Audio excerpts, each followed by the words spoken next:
X account হ্যাকের ঘটনায় একটি দলের নেতাদের বিরুদ্ধে মিথ্যাচারের অভিযোগ তুলেছেন জামাত ইসলামীর আমির। মূল অভিযুক্ত গ্রেপ্তারের মাধ্যমে সত্য প্রমাণিত হয়েছে বলেও মন্তব্য করেন তিনি। কুড়িগ্রাম ও লালমনিরহাটে নির্বাচনী জনসভায় এসব কথা বলেন ডাক্তার শফিকুর রহমান। সকালে কুড়িগ্রামে নির্বাচনী জনসভায় অংশ নেন জামাতে ইসলামের আমির ডাক্তার শফিকুর রহমান। এ সময় এক্স অ্যাকাউন্ট হ্যাকের ঘটনা নিয়ে একটি দলের ছোট বড় সব পর্যায়ের নেতাদের বিরুদ্ধে মিথ্যাচারের অভিযোগ তোলেন তিনি। এই দেশে পারিবারিক রাজনীতি আর জমিদারির দিন শেষ বলেও হুঁশিয়ারি দেন জামাত আমির।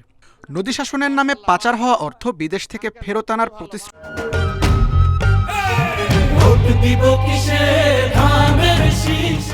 দেন ডাক্তার শফিকুর রহমান।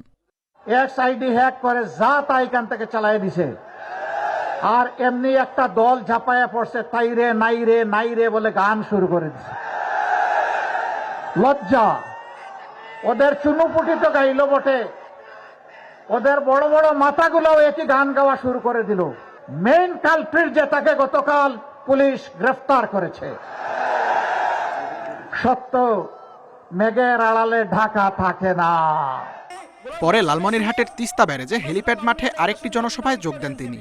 এ সময় দেশের মানুষ পরিবর্তন চায় উল্লেখ করে নতুন রাজনৈতিক বন্দোবস্তের প্রত্যাশার কথা জানান জামাত আমির। এই উত্তরবঙ্গকে আমরা কৃষি শিল্পের রাজধানীতে পরিণত করব ইনশাআল্লাহ। আমাদের যুবকরা কাজ পাবে, যুবতীরা পাবে, মায়েরা পাবে, ভাইয়েরা পাবে। কেউ সেদিন বেকার থাকবে না ইনশাআল্লাহ।